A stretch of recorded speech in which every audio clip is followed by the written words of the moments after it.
పాటు ఉన్నారు Medicover hospitals నుంచి యూరాలజిస్ట్ డాక్టర్ రవికుమార్ గారు, అలాగే ప్లాస్టిక్ సర్జన్ మధు వినయ్ గారు. ఎందుకు అంటే వీళ్ళు ఒక రేరెస్ట్ ఆఫ్ ది రేర్ సర్జరీని చేశారు. అది ఒక పేషెంట్ చాలా చిన్న ఏజ్లో జరిగినటువంటి ఒక చిన్న తప్పు వల్ల అతను తన జీవితాన్ని కోల్పోయేటువంటి పరిస్థితి, దాని నుంచి వాళ్ళు అతన్ని బయటపడేశారు. అది ఏంటి అనేది వాళ్ళ మాటల్లోనే విందాం ఇప్పుడు. డాక్టర్ గారు నమస్తే అండి. నమస్తే అండి. చాలా గొప్ప సర్జరీ, అంటే అది కూడా జనరల్గా అంటుంటారు మన ఇండియాలో కంటే ఫారిన్ కంట్రీస్లో మంచి మంచి డాక్టర్స్ ఉంటారు, లేటెస్ట్ ఎక్విప్మెంట్ ఉంటుంది అని. బట్ దాన్ని మీరు పటాపంచలు చేస్తూ హైదరాబాద్లోనే ఇంకా గొప్పగా చేయొచ్చు సర్జరీస్. చాలా లేటెస్ట్ ఎక్విప్మెంట్ ఉంది, లేటెస్ట్ టెక్నాలజీ ఉంది, అన్నిటికంటే లేటెస్ట్ ఆలోచనలు ఉన్నాయి అని చెప్పేసి నిరూపించారు. సోమాలియాకి సంబంధించినటువంటి ఒక పేషెంట్కి మీరు నిజం చెప్పాలంటే రీబర్త్ ఇచ్చారేమో అనిపిస్తోంది నాకైతే. ఎందుకంటే అతని జీవితం ఇంక లేదేమో, ఇంతటితో ఎండేమో అనుకుంటున్నటువంటి టైంలో మీరు అతనికి లైఫ్ ఇచ్చారు, ఒక మనిషిగా నిలబెట్టారు. తన ఆడనో మగనో కూడా అర్థం కానటువంటి పరిస్థితి నుంచి అతను ఇప్పుడు పర్ఫెక్ట్ అబ్బాయిగా చేసి తను మిగతా జీవితాన్ని లీడ్ చేయగలిగే కెపాసిటీని ఇచ్చారు. హ్యాట్స్ ఆఫ్ టు యూ అండి. ఫస్ట్ ఇద్దరికి కూడా కేస్ డీటెయిల్స్ చెప్పండి. మామూలుగా ముస్లిమ్స్లో అందరూ రిచువల్ సర్కంసెషన్ చేయించుకుంటారండి. అంటే అది సుంతి అంటారు, సుంతి ఆపరేషన్ అంటాం మనం. వాళ్ళు కూడా అదే అంటారు, సుంతి ఆపరేషన్ అని అంటారు. సో ఈ సర్కంసెషన్ అనేది ఏంటంటే చాలా మంది నాన్ డాక్టర్స్ దగ్గరికి, సర్జన్స్ కాకుండా మామూలుగా వాళ్ళ ముల్లాస్ దగ్గర వాళ్ళ దగ్గర చేయించుకుంటారు అనమాట. వాళ్ళంటే ట్రెడిషనల్గా ట్రైన్డ్ అనమాట. ఒక్కొక్కసారి ఏంటంటే వాళ్ళ బిజీలో కానీ కంగారులో కానీ సరిగ్గా చేయకపోవటం వలన ఈ బాబుకి ఏమైందంటే పురుషాంగం మొత్తం కింద బేస్ దాకా తెగిపోయింది. చిన్నవాడు అక్కడ ఎక్కడో విలేజ్లో ఉండడం వలన అబ్బాయి వాళ్ళు ఏం చేసుకోలేక అట్లాగే యూరిన్ పాస్ చేసుకుంటూ ఉన్నాడు. దాదాపు ఒక 17-18 సంవత్సరాలు వచ్చేటప్పటికి ఏమైందంటే ఆ అబ్బాయికి స్టోన్స్ ఫామ్ అయినాయి. సార్ ఒక చిన్న డౌట్ నాకు ఇక్కడ ముందే. నేను విన్నది ఏంటంటే ఆ సుంతి చేయించుకున్న తర్వాత అతనికి కొంతకాలానికి ఇన్ఫెక్షన్ వస్తే మొత్తం తీసేశారు అని విన్నాను. అలా కాదా? అయితే మొదలే కట్ అయింది. సర్జరీ టైంలోనే కట్ అయింది. సుంతి చేసేటప్పుడే కట్ అయిపోయింది. అది ఏంటంటే వీళ్ళు ఏదో దాని మీద బ్లీడింగ్ ఆగడానికి, హెవీగా బ్లీడింగ్ అవుతుంది కదా, బ్లీడింగ్ ఆగడానికి పైగా మందులు కానీ ఏదన్నా అట్లాంటివి పెట్టి చేయటం వలన కొంచెం ఇన్ఫెక్షన్తో ఇంకా డ్యామేజ్ అయింది. మేజర్గా ముందు జరగడం అయితే సర్జికల్గానే ఇదే అయింది. దాని తర్వాత అబ్బాయికి 17-18 ఇయర్స్ వచ్చే టైంకి ఏమైందంటే యూరిన్ ఆగిపోయింది, వచ్చే కొంచెం యూరిన్ కూడా ఆగిపోయింది. అది వాళ్ళకి అక్కడ ఏంటో అర్థం కాక అక్కడ ఉండే లోకల్ డాక్టర్స్ ఏం చేశారంటే బీర్జాలకిను మోషన్ వచ్చే పైప్కి మధ్యలోంచి యూరిన్ పైప్ని బయటికి తీసుకొని వచ్చి కిందకి పెట్టేశారు. పెరీనియల్ యూరెథ్రాస్టమీ అంటాము, అంటే మామూలుగా మేము కూడా అప్పుడప్పుడు చేస్తుంటాము. అలాగా బయటికి తీసుకొచ్చి పెట్టేసి వదిలేశారు. సో ఆ సిచ్యువేషన్లో ఆ అబ్బాయి అంటే ఆర్టిఫిషియల్గా వేస్తారా సార్? లేదు, యూరిన్ పైప్ నే డైవర్ట్ చేస్తారు కదా, బ్లాడర్ లోపల నుంచి బయటకు వచ్చే ఏరియా నుంచి బీర్జాలకి మోషన్ పైప్ కి మధ్యలో తీసుకొచ్చి పెట్టేస్తారు. అంటే డైవర్ట్ చేస్తారు అటు సైడ్ కి, డైవర్షన్ చేసి అలా పెట్టేసి ఆ స్టేజ్ లో వచ్చాడు ఆ బాబు మా దగ్గరికి. మేమన్నీ ఇన్వెస్టిగేషన్లు, సిటీ స్కాన్లు, ఎంఆర్ఐలు ఇవన్నీ చాలా చేస్తే గానీ మాకు అర్థం కాలేదు అసలు ఏమైంది అనేది. ఎందుకంటే వీళ్ళు బయట నుంచి వచ్చిన వాళ్ళు అసలు ఏమి హిస్టరీ ఏం చెప్పరు, అసలు ఏమైందో తెలీదు, ఏం చెప్పరు అనమాట. సో అన్నీ మేమే పరీక్షలు చేసుకొని చూసుకొని అంతా తర్వాత అల్టిమేట్గా తన్ని సర్జరీకి అని పోస్ట్ చేశాము. సర్జరీ టైంలో ఏంటంటే ఈ స్టోన్ ఉన్నది, ఆ పెద్ద స్టోన్ ఒకటి టెస్టికల్స్ మధ్యలో ఇరుక్కుపోయింది. అదంతా తీసేసి తర్వాత వాళ్ళు చేసిన యూరిన్ స్టక్ అయిందా సార్? దానికే స్టక్ అయింది. అది వాళ్ళకి అక్కడ తెలియక కింద నుంచి ఓపెనింగ్ చేసేసారు. సో అదంతా మళ్ళీ రిపేర్ చేసుకొని ఆ కింద ఓపెనింగ్ అంతా క్లోజ్ చేసి పైదాకా యూరిన్ పైప్ అది తీసుకొని వచ్చి అప్పుడు ఆర్గన్ ఎక్కడుంది అని చూస్తే ఒక 1 సెంటీమీటర్ ఆర్గన్ ఒకటే ఉన్నది, ఇంకా వేరే ఆర్గన్ అంతా పోయిందనమాట. దాని తర్వాత కార్యక్రమం అంతా మా మధు వినయ్ గారు ప్లాన్ చేసుకొని కొత్తగా మళ్ళీ మేల్ ఆర్గన్ని తయారు చేయడానికి తను ప్లాన్ చేసి అదంతా అప్పుడు తను టేక్ ఓవర్ చేసి మేము చేసేటప్పటికే ఒక 3-3.5 గంటలు పట్టింది. దాని తర్వాత సర్జరీని తనకి హ్యాండ్ ఓవర్ చేశాము. ఆ పెనిస్ రీకన్స్ట్రక్షన్ అదంతా తను చెప్తాడు. చెప్పండి ఎలా చేశారు డాక్టర్ గారు? అంటే టోటల్ పెనిస్ రీకన్స్ట్రక్షన్ చేసామండి. తనకు ఎలా? ఒక ఈ పేషెంట్కి అయితే ఫోరామ్ అంటారు, ఫోరామ్ ఫ్లాప్స్ అనేవి ఉంటుంది అనమాట. అంటే ఈ చర్మంలో ఓన్లీ ఒక 3 సెంటీమీటర్స్ విడ్త్ వదిలేస్తాం. ఈ హ్యాండ్కి లింఫెడిమా అంటారు. ఆ లింఫెడిమా రాకుండా, స్వెల్లింగ్ రాకుండా ఉండడానికి 3 సెంటీమీటర్స్ వదిలేసేసి ఓవరాల్ చర్మంతో పాటు చర్మము, కొవ్వు అంతా తీసేసుకుంటాం. అంటే ఓన్లీ మజిల్స్ మిగులుతాయి, మజిల్స్, నర్వ్స్ అవి. సో ఫ్లాప్ లాగా తీసుకుంటాం అనమాట. 2 ఆర్టరీస్ ఉంటాయి మనకి చేతికి సప్లై చేసేది. రేడియల్ ఆర్టరీ అని ఉంటుంది, అల్నర్ ఆర్టరీ అని ఉంటుంది. ఒక ఆర్టరీ బేస్ చేసుకొని దాన్ని మొత్తం తీసుకున్నాం అనమాట. సో దాన్ని తీసుకొని దాన్ని అక్కడే మోల్డ్ చేస్తాం ఒక పెన్ని షేప్ లాగా. సో పేషెంట్ చెయ్యి ఎంత పొడుగు ఉంటుందో ఆర్గాన్ కూడా అంత పొడుగు తయారు చేయొచ్చు. సో దాన్ని తయారు చేసేసి ట్యూబ్ ఇన్ ట్యూబ్ టెక్నిక్ అని ఉంటుంది. సో ఒక పైప్ లోపల ఇంకో పైప్ లాగా. సో మామూలు మనం యూరిన్ పోసేటప్పుడు ఆ పైప్ లోపల పైప్ నుంచి యూరిన్ బయటకు వస్తుంది, పైన అంతా స్కిన్ కవర్ ఉంటుంది అన్నమాట. ట్యూబ్ ఇన్ ట్యూబ్ టెక్నిక్ అంటాం దీన్ని. సో అలా చేసేసి ఆర్టరీ, వీన్ ఉంటుంది, నర్వ్స్ ఉంటాయి. ఇవన్నీ తీసుకొని ఇక్కడ మళ్ళీ సేమ్ పెన్నిస్ ఏ పొజిషన్ లో ఉంటుంది ఆ పొజిషన్ లో పెట్టి పొట్ట దగ్గర ఇప్పుడు ఏ టిష్యూ సర్వైవ్ అవ్వాలి అన్న ఒక ఆర్టరీ బ్లడ్ సప్లై ఉండాలి. బ్లడ్ వెళ్ళాలి, బ్లడ్ రావాలి.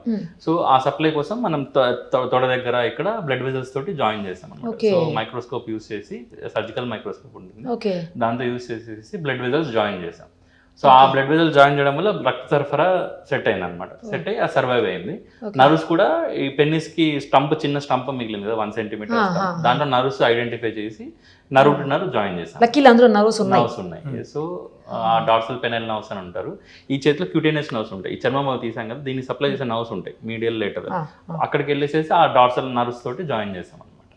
సో ఆ సెన్సేషన్స్ అనేవి డెవలప్ అవ్వడానికి, పెనల్ సెన్సేషన్స్ డెవలప్ అవ్వడానికి. సో టైం టేకింగ్ సర్జరీ ఇది. ఎందుకంటే చిన్నవంటే ఒకటే, ఇది పెద్దది మొత్తం ఈ చర్మం మొత్తం సర్వైవ్ అవ్వాలి కదా. సో ప్రతి ఒక్క వీన్ తీసుకోవాలి, ప్రతి ఒక్క చిన్న వీన్స్ ఉంటాయి అనమాట. అన్ని తీసుకొని జాయిన్ చేయాలన్నమాట. సో అందుకే ఎక్స్ట్రా టైం పట్టింది నార్మల్గా. ఆల్మోస్ట్ రాత్రి మార్నింగ్ 9కి స్టార్ట్ చేస్తే నైట్ 12 o'clock దాకా ఆపరేట్ చేస్తా ఉన్నాడు. ఇది ఆల్మోస్ట్ మైక్రో సర్జికల్ అనేది చాలా తక్కువ మంది ప్లాస్టిక్ సర్జన్స్ చేస్తారు. రెండోది ఏంటంటే తిను చాలా బాగా చేస్తాడు. కాంప్లికేషన్స్ చాలామంది చేసి రివిజన్లు అని మధ్యలో చేసిన తర్వాత రెగ్యులర్గా చూసుకుంటా మధ్యలో బ్లడ్ సప్లై ఆగిపోతే మళ్ళీ కరెక్షన్ చేయటం ఇవన్నీ జరుగుతూ ఉంటాయి.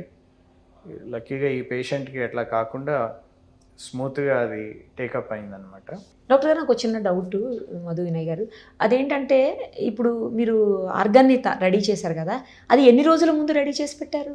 ఆ రోజే అండి, సేమ్ ఆ రోజే ఫ్లాప్ తీసుకొని దాన్నే మోల్డ్ చేసేసి దాన్ని తీసుకొచ్చేసి ఈ మైక్రోసర్జరీ టెక్నిక్ తోటి జాయిన్ చేసేసాం అనమాట. ఈ చర్మం అంతా ఇక్కడ చర్మం కవర్ ఇవ్వాలి కదా, కాస్మెటిక్లీ ఇది కూడా మనం కేర్ తీసుకోవాలి. ఇదేం చేస్తామంటే నార్మల్గా గ్లూటియల్ రీజన్స్ ఉంటాయి కదా, బటక్స్ ఉంటాయి, బటక్స్ కింద కరెక్ట్గా ఎంత చర్మం అయితే కావాలో హాఫ్ లాగా తీసుకొని ఆ బటక్స్ కింద నుంచి చర్మం తీసుకునేసి అక్కడ కుట్లు వేసేసాం. సో తనకి బటక్స్ కింద ఒక చిన్న స్కార్ లాగా ఉంటుంది అంతే. చేతి మీద అది తెచ్చి ఇక్కడ పెట్టేసాం. ఇప్పుడు హీల్ అయిపోయిన తర్వాత ఎవ్రీథింగ్ లుక్స్ నార్మల్. తన హ్యాండ్ యాక్టివిటీ నార్మల్ ఉంది, ఎట్లాంటి స్వెల్లింగ్ లేదు, ఎట్లాంటి ఫంక్షన్ లాస్ లేదు, everything is doing normal. Scar కూడా అంతే కనిపించట్లేదు, అన్లెస్ చూస్తే తప్ప, పర్టికులర్ గా చూస్తే తప్ప it is looks normal only. మరి ఇప్పుడు మీరు అక్కడి నుంచి కొంత మజిల్ తీశారు కదా? మజిల్ లేదండి, స్కిన్ కింద ఉన్న ఫ్యాట్, దాంతోపాటు నర్వ్స్, బ్లడ్ వెజల్స్ అదే తీసారు కదా మొత్తానికి కొంత పార్ట్ అయితే. ఇప్పుడు ఆ తీసిన పార్ట్ ఎలా అతనికి రికవరీకి ఎన్ని రోజులు పడుతుంది? అది ఒక 2 weeks లో హీల్ అయిపోతుందండి కంప్లీట్గా. చర్మం పెట్టాం కదా, ఆ చర్మం అతుక్కునేసి 10 days లో అంతా 2 weeks లో నార్మల్ అయిపోయింది. అంటే లోపల ఉండే మెయిన్ మజిల్స్ కానీ ఆర్గన్స్ అవన్నీ ఏం తీయమండి, చర్మం కింద ఉండే కొవ్వు ఫ్యాట్ రావడానికి మళ్ళీ 2-3 weeks అంతే, వచ్చేసి నార్మల్ అయిపోతుందా? అంటే నియర్ నార్మల్ షేప్ వచ్చేసి అది ఇప్పుడు కొంచెం కొద్దిగా ఉంటుంది, బట్ నాట్ యాజ్ థిన్ గా ఉంటుందా? ఇప్పుడు థిన్ గా ఉంటుంది, డిఫిగరింగ్ గా ఏం లేదు. మేము ఇప్పుడు చూస్తున్నాం కదా పేషెంట్ 1 year అయిపోయింది. ఇనిషియల్ గా అనిపించేది థిన్ ఉంది కంపేర్ చేసుకుంటే, but now mostly near normal గానే. ఇప్పుడు మీరు చేసి ఎంత కాలం అయింది సర్జరీ? 1.5 year పైన అయిందండి. ఫస్ట్ సర్జరీ చేసి 1.5 year అయింది. సో మనం సెకండ్ మళ్ళీ ఏం చేశారు? ఇంప్లాంట్స్. అంటే దాని తర్వాత మామూలుగా ఏమవుతుంది అంటేమో ఈ యూరిన్ పైప్ ఏదైతే తయారు చేస్తారో అందులో ఒక్కొక్కసారి హోల్స్ పడతాయి. అదంతా మళ్ళీ హోల్స్ పడితే దాన్ని రిపేర్ చేసాము. తర్వాత యూరిన్ పైప్లో ఏదైతే స్టోన్ ఇరుక్కొని ఉండిందో అక్కడ బాగా ఇన్ఫెక్షన్ ఇవన్నీ ఉండినాయి. యూరిన్ పైప్కి కొత్తగా మనం తయారు చేసిన అంగానికి మధ్యలో ఉండే ఏరియా కూడా మళ్ళీ బ్లాక్ అయిపోయింది అనమాట. దాన్నంతా కూడా మళ్ళీ రెక్టిఫై చేసాం. సో ఇవన్నీ మనకి రెక్టిఫై అయ్యి కరెక్ట్గా ఉంది, తను అంగం టిప్పులోంచి బాగా యూరిన్ పాస్ చేస్తున్నాడు అని దానికోసం వెయిట్ చేస్తాం అన్నమాట.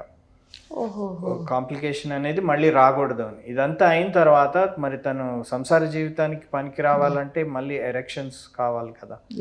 దానికి ఏంటంటే మళ్ళీ లాస్ట్ మొన్న 1 month బ్యాక్ దాని లోపల సిలికాన్ ఇంప్లాంట్స్ ఉంటాయి అన్నమాట. రాడ్స్ లాంటివి ఉంటాయి, లాంగ్ రాడ్స్, సిలికాన్ రాడ్స్. అవి మళ్ళీ అమర్చాం.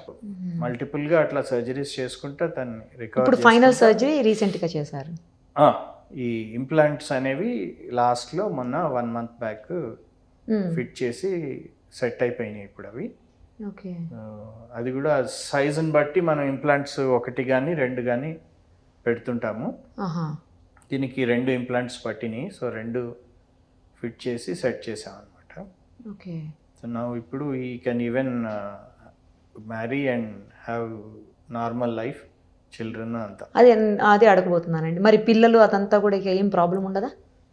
ఇప్పుడు బాగానే ఉంటుందండి, బికాజ్ అంతా సెట్ చేసాం కాబట్టి now is good for married life. అంటే ఈ చిన్న ఏజ్ అవ్వటం వల్ల ఇవన్నీ సెట్ చేయగలిగారా, లేకపోతే ఏ ఏజ్లోనైనా ఇలా చేయొచ్చా? ఏజ్లోనే చేయొచ్చండి, అంటే అన్లెస్ 70 years పైన అట్లా. అలా కాదు, మరి అంత ఏజ్ కాదు, 40-50 వరకు కూడా అట్లా చెయ్యొచ్చు. ఇతను మీరు చెప్పిన అతను 17-18 years కదా, చాలా తక్కువ ఏజ్. సో ఇంకా కొంచెం పెద్దవాళ్ళైనా కొన్ని ఏమంటారు యాక్సిడెంట్స్లో ఇలాంటివి చూస్తుంటామండి.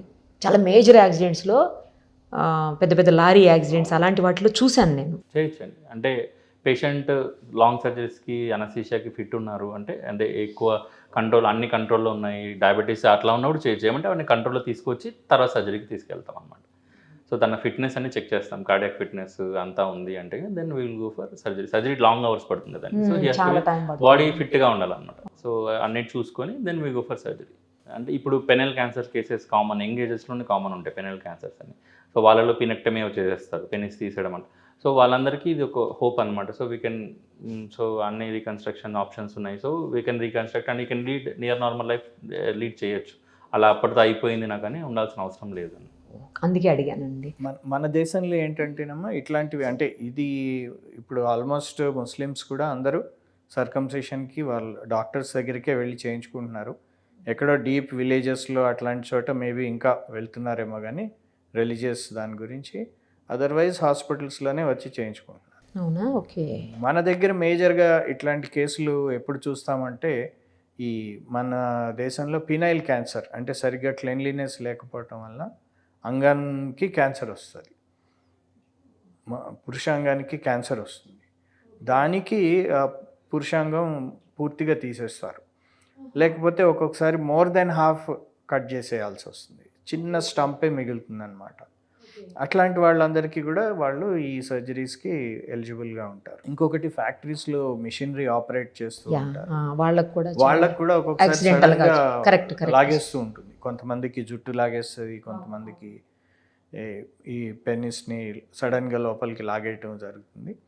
వాళ్ళకు కూడా మనకి ఈ పర్టికులర్ సర్జరీ అనేది ఉపయోగపడుతుంది. ఇప్పుడు ఇది అంటే ఆర్టిఫిషియల్గా పెట్టింది కాబట్టి చాలా ఎక్కువ పెయిన్ ఉండటం, చాలా ఎక్కువ కాలం సఫర్ అవటం అట్లా ఏమన్నా ఉంటుందండి? అలా ఏం లేదండి. ఆర్టిఫిషియల్ అంటే ఆర్టిఫిషియల్ తన జన్మం తనకే కదండి. సో అదే ఏదైనా ఆర్టిఫిషియలే కదా, అంటే తనకైనా సో రిజెక్షన్ అట్లాంటివి ఏమి ఉండవు, బాడీ రిజెక్షన్ అట్లాంటివి ఏమి ఉండవు, ఫారిన్ బాడీ టైప్ కాదు, అలా కాదు. సో తన బాడీ నుంచి తనకే కాబట్టి రిజెక్షన్ రిస్క్ ఉండదు. ఓన్లీ థింగ్ ఈజ్ మనం సర్జరీ చేసినప్పుడు ఆ బ్లడ్ వెజల్స్ అనేవి సరిగ్గా పనిచేసేటట్టు సర్జరీ చేసుకోవాలి. సో కరెక్ట్ మనం సర్జరీ అయిన ఇమీడియట్గా 24 to ఒక 2 to 3 days వరకు చాలా జాగ్రత్తగా చూసుకుంటాం. సో ఆ బ్లడ్ వెజల్స్ ఏమైనా బ్లాక్ అవుతున్నాయి అయితేనే వెంటనే సర్జరీ తీసుకొని రీటేక్ చేయడానికి అనమాట. సో అలా ఛాన్సెస్ రేర్లీ వస్తాయి. ఒక 100 సర్జరీస్ చేసామంటే ఒక 4 to 5 cases అట్లా రీడూ ఛాన్సెస్ ఉంటాయన్నమాట. బట్ ఈ పేషెంట్ అయితే అలా అవ్వలేదు. So he was well and fine అనమాట. సో ఈ జాగ్రత్తలు తీసుకొని చేస్తాం కాబట్టి రిజెక్షన్ అవన్నీ ఏమి ఉండవు, ఇంకా అసలు ఏం ప్రాబ్లమ్స్ ఉండవు, నార్మలే ఉండొచ్చు. మళ్ళీ అతనికి ఏమన్నా వేరే ఇష్యూస్ కానీ లేకపోతే వేరే సైడ్ ఎఫెక్ట్స్ కానీ అట్లా ఏమన్నా వచ్చే అవకాశం ఉంటుంది? సర్జరీ అయిన తర్వాత కొద్దిగా సార్ అన్నట్టు ఫిస్టులాస్ రావడం, అంటే హోల్స్ పడడం కానీ అవి కామన్గా చూస్తాము. బట్ అవన్నీ ట్రీటబుల్ అండి. సో అవునా? ఎక్స్ప్లెయిన్ చేస్తాం పేషెంట్ ముందే. సో ఈ రిస్క్ ఉంటుంది, ఇట్లా హోల్స్ పడే రిస్క్ ఉంటుంది అవన్నీ. సో అవన్నీ సీల్ చేసేస్తాం, సర్జరీస్ ఉన్నాయి దానికి సీల్ చేసేస్తామండి. సో విత్ ఇన్ 1 yearలో everything will be set already. ఆ నర్వ్స్ జాయిన్ చేస్తాం కదా, సెన్సేషన్స్ డెవలప్ అయిన తర్వాత వెయిట్ చేస్తాం, 6 months to 1 year వరకు వెయిట్ చేస్తాం. ఆ పేషెంట్కి ఆ సెన్సేషన్ డెవలప్ అయిన తర్వాత ఇంప్లాంట్ అనేది పెడతాం. మాకు ఇన్ఫెక్షన్ ఏం లేదు, రిస్క్ లేదన్నప్పుడు ఇంప్లాంట్స్ పెడతారు. ఈ 1 year తర్వాత వేరే సైడ్ ఎఫెక్ట్స్ రావు, వచ్చినా 1 year లోపే వస్తాయి. అంటే అంతసేపు కావాలనే వెయిట్ చేస్తాం, ఇంప్లాంట్స్ పెట్టకుండా కావాలనే వెయిట్ చేస్తాం అనమాట, అంతా నార్మల్ అయింది అని. అండ్ ఇంప్లాంట్స్ పెట్టిన తర్వాత ఇంక వేరే సర్జరీస్ చేయటం కష్టం, ఇంకేం చేయలేరు. అందుకని ముందే అంతా నార్మల్ అయింది అని అనుకుంటే కానీ ఇంప్లాంట్స్ పెట్టాం. Right sir. ఇంప్లాంట్స్ పెట్టిన తర్వాత కూడా ఏమన్నా మళ్ళీ సైడ్ ఎఫెక్ట్స్, ఇన్ఫెక్షన్స్ అట్లా ఏమన్నా ఉంటే ఇంకేముండే? Implant is a foreign body కదా, అందుకే ఇన్ఫెక్షన్ రాకుండా చాలా కేర్ఫుల్గా చూసుకొని యూరిన్లో అంతా టెస్టులు చేసుకొని కల్చర్స్ అన్నీ నెగిటివ్గా ఉన్నాయి, ఎవ్రీథింగ్ బాగుంది అన్నప్పుడే పెడతాం అన్నమాట. ఓకే. నేను అనేది అయిపోయిన తర్వాత సార్? అయిపోయిన తర్వాత కూడా అంటే ఈ ఇంప్లాంట్స్ ఇరోడ్ అవుతాయంటారు, బయటికి గుచ్చుకొని బయటికి రావచ్చు ఒక్కొక్కసారి. అందుకని ఏం చేస్తామంటే కొంచెం స్మాలర్ సైజే పెడతాం. Okay okay. నార్మల్ పెన్నిస్లో కూడా కొంతమందికి డయాబెటీస్ వలన వాళ్ళకి ఇంపార్టెన్సీ వస్తే వాళ్ళకు కూడా ఈ ఇంప్లాంట్స్ పెడతామన్నమాట. అక్కడే వాటి నుంచే వీళ్ళకి కూడా తయారైనవి. ఓకే. సో మేల్స్లో మామూలు వాళ్ళకి ఏంటంటే మంచి సైజ్ పైదాకా చూసి ఇంప్లాంట్ పెడతాము, వీళ్ళకి కొంచెం చిన్న సైజ్ పెడతాం, బికాస్ అంత టఫ్ ఉండదు కదా, టిష్యూ సాఫ్ట్ టిష్యూ ఉంటుంది. సో ఇంకా లైఫ్లో ఏమీ ప్రాబ్లమ్స్ రావు అతనికి, నార్మల్గానే ఉంటాడు అందరిలాగే, కాకపోతే కొంచెం కేర్ఫుల్గా ఉండాలా? అట్లా ఏం లేదా? అంటే ఇన్ఫెక్షన్స్, యూరిన్ ఇన్ఫెక్షన్ అట్లాంటివి రాకుండా చూసుకోవాల్సిన అవసరం ఉంటుంది. రావండి. అంటే ఈ బాబుకి స్పెషల్ ఎందుకంటే విండోస్ అంతా స్టోన్స్ బ్లాక్ అయిపోయి వచ్చినాయి కాబట్టి, నార్మల్ వాళ్ళకి అవన్నీ ఉండవు కదా, విల్ బి ఓకే. ఇంకా ఈ మధ్యలో కొత్త ట్రెండ్ ఏంటంటే ఫీమేల్స్ మేల్స్ కింద కన్వర్షన్ చాలా జరుగుతున్నాయి. వాళ్ళకు కూడా ఈ సర్జరీస్ చేస్తుంటారు. Female wants to become a male, ఎక్కడి నుంచైనా ఆర్గన్ తయారు చేయాలి కదా. అవును అవును సార్, నిజమేనా అండి? అట్లా కూడా అవుతుంది. ట్రాన్స్జెండర్ చేంజ్ సర్జరీస్ ఉంటాయండి. సో దాంట్లో జెండర్ చేంజ్ సర్జరీస్లో సో దిస్ ఈజ్ డిస్క్రైబ్డ్ అనమాట. సో అంటే more common is male to female. Female to male అనేది రేర్గా వస్తారు. ఓహో, మేల్ టు ఫీమేలే ఎక్కువ ఉంటుంది. సో ఫీమేల్ టు మేల్ అదే ఈజీ ఏమో రెండిట్లో కదండి, కంపేర్ చేసినప్పుడు. చాలా ఈజీ కదా. అదే కానీ వాళ్ళకు కూడా మరి అంటే ఫీమేల్ అయినప్పుడు బ్రెస్ట్ అవన్నీ పెట్టాల్సి ఉంటుంది. ఆగ్మెంటేషన్ అవి చేస్తామండి, బ్రెస్ట్ ఇంప్లాంట్స్ చేస్తాము. So that is simple actually. Breast implants is simple. ఇప్పుడు దీంతో కంపేర్ చేసి అది సింపుల్, అది 1.5 hours అయిపోయి సర్జరీ అది. So that is simple. Breast augmentation అనేది మేల్ టు ఫీమేల్ కామన్. ఈ జెనిటల్ సర్జరీస్ అనేది కొద్దిగా అది కష్టం. జెండర్ సర్జరీస్, జెనిటల్ సర్జరీస్ అండి. ఇప్పుడు పెనిస్ ఇవన్నీ కూడా కొద్దిగా టైం టేకింగ్ అనమాట. సో 1-2 sessions అలా స్ప్లిట్ చేసి చేస్తారు. ఓకే. సింగిల్ దాంతో అవ్వదు అంటే ఉంటుందని, అంటే ఫస్ట్ చేస్తాము, తర్వాత టచ్అప్స్ ఉంటాయి. సో అప్పుడు కూడా యూరాలజిస్ట్తో పని ఉంటుందా అండి? టీమ్ వర్క్ అండి. సో టీమ్ వర్కే. అంటే మెయిన్లీ యూరిన్ పైప్ ని కనెక్షన్స్ ఇవ్వాల్సి ఉంటుంది.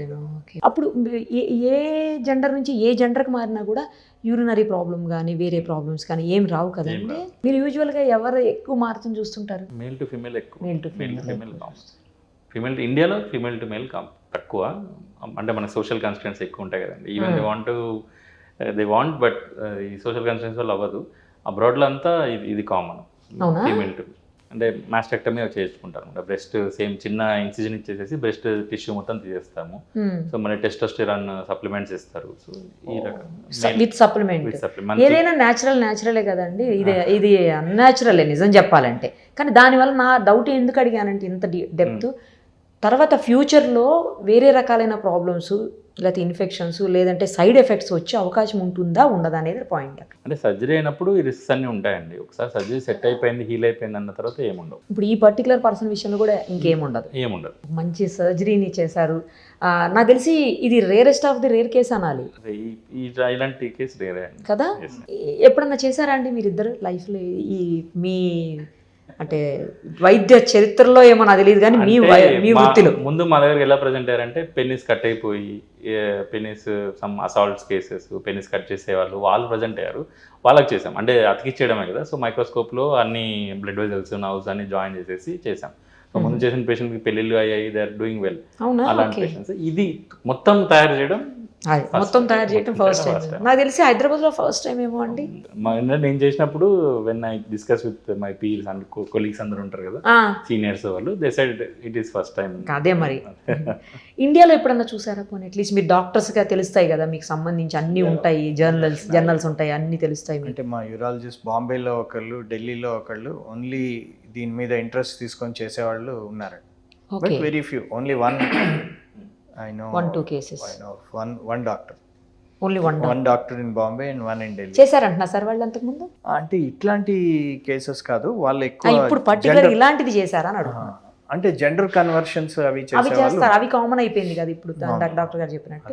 బట్ ఇట్లాంటిది ఏదో అతనికి యాక్సిడెంటల్ గా ప్రాబ్లం అయ్యి హెల్త్ ఇష్యూ అయ్యి ఇట్లా డెవలప్ చేసి చేసింది చూసారా? ఇట్లాంటిది లేదు, ఎక్కువ జెండర్ కన్వర్షన్స్ చేసే వాళ్ళు ఉన్నారు. సో అరుదైన కేసు, అందులోనూ ఇండియాలోనే నాకు తెలిసి ఫస్ట్ కేసు అయి ఉండాలి. క్లెయిమ్ చేయలేమండి,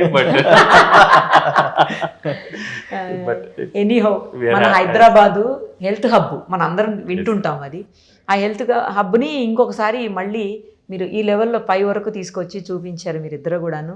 all the very best doctor గారు. ఎవరికైనా ఇలాంటి ప్రాబ్లం ఉన్నప్పుడు అసలు ఎక్కడికి వెళ్ళాల్సిన అవసరం లేదు, వెతుక్కునే పరిస్థితి లేకుండా హైదరాబాద్లో మీరిద్దరే కనిపిస్తారు. థ్యాంక్ యూ అండి, thank you so much. Suman టీవీలో మీ పర్సనల్ అండ్ బిజినెస్ ప్రమోషన్స్ కోసం కింది నెంబర్కి కాంటాక్ట్ చేయండి.